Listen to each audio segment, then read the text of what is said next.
Wherever you are in the world, welcome to another edition of Jerry's Take on China. Please do me a favor. When I ask this and people do it, my views soar to over 10,000. But when I don't ask this, my views sit around 5,000. So clearly it works. Please like and share if you agree with me, and consider subscribing if you don't already. Thank you. I don't monetize, so I'm not really looking for income. I really want to get this message out to more people, and really only you can help me do that.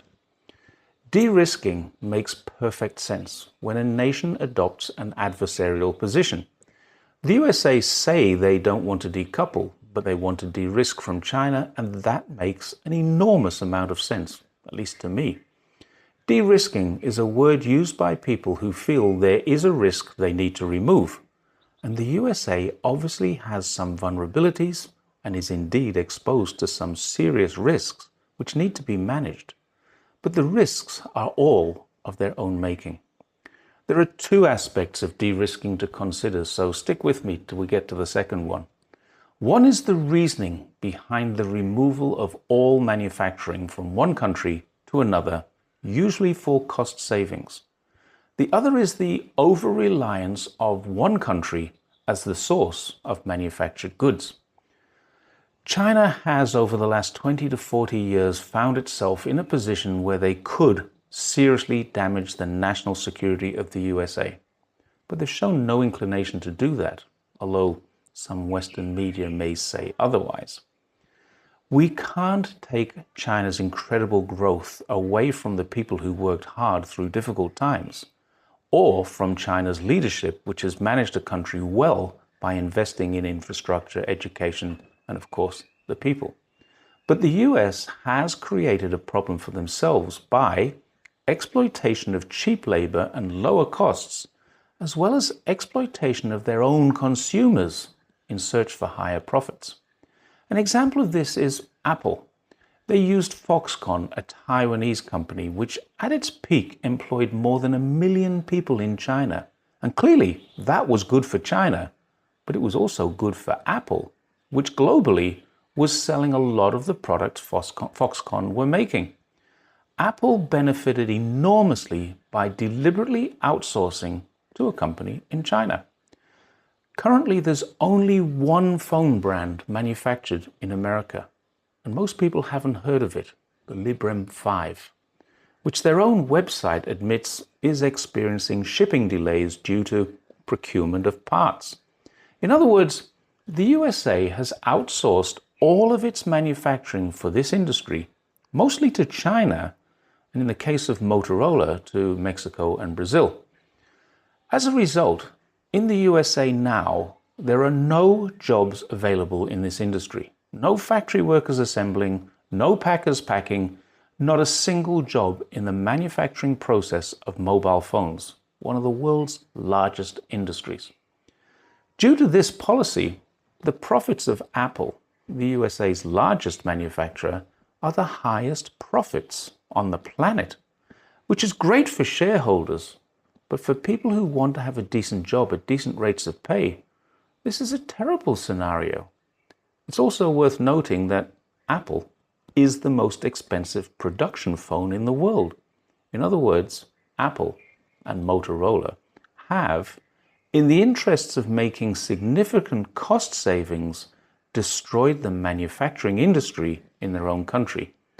And at the same time, they've never passed on those savings to their customers, preferring instead to maintain high prices and high profits which benefit investors. Customers and employees have been treated like dirt, and to rub salt in it, they only paid 19 billion tax on an income of 394 billion, leaving 99.8 billion profit. And that's just the phone industry. Almost every other manufactured product in the US has gone the same direction. No more jobs, many costs saved, but increased prices for the products they make overseas, and reductions in income taxes paid to their host country. This is the real danger for the USA, and its inevitable consequences are visible through increasing poverty, homelessness, and crime.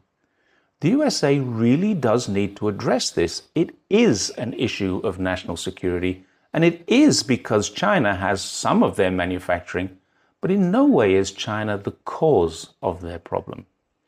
Companies which have left the USA for cheaper costs and increased profits, not just in China, but in other destinations in Asia and Latin America too, have done so for the benefit of a small number of people, their investors, and to the detriment of everyday workers and, of course, consumers. US wants someone to blame and China is a convenient scapegoat, but the reality is the blame for this lies entirely within their own systems and ideology of free market capitalism. The other aspect, which the US obviously sees as a huge cause for concern, is the fact that China could literally cripple the USA tomorrow. Clearly, China doesn't want to. If it did, it would have done so already. While the Department of Defense plays this down, it's a fact that huge proportions of USA's pharmaceutical supplies come from China. In some medical fields, that's as high as 97%, but in others, it's as low as 14%.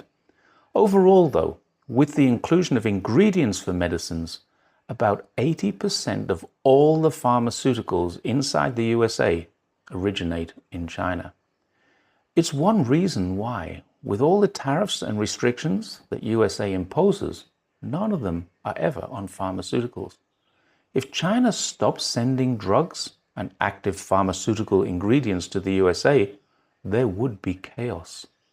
Imagine a country so dependent on pharmaceuticals that more than 500,000 people are addicted to prescription drugs, but China stops sending them.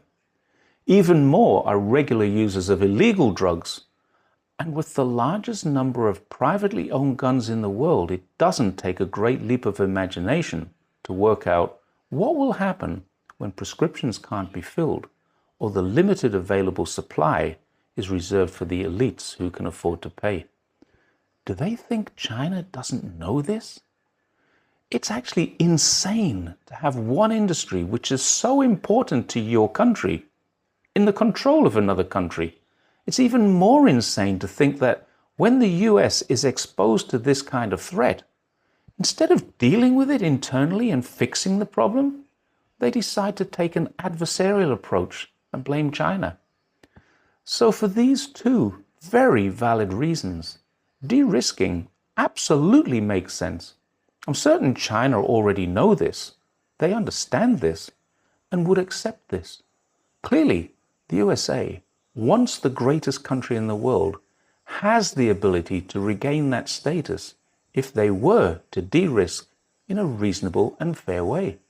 But first they have to reinvest in their own skills, their own manufacturing and their own infrastructure, and then they must rein in the huge corporations for the benefit of their own consumers, workers, and tax-paying citizens.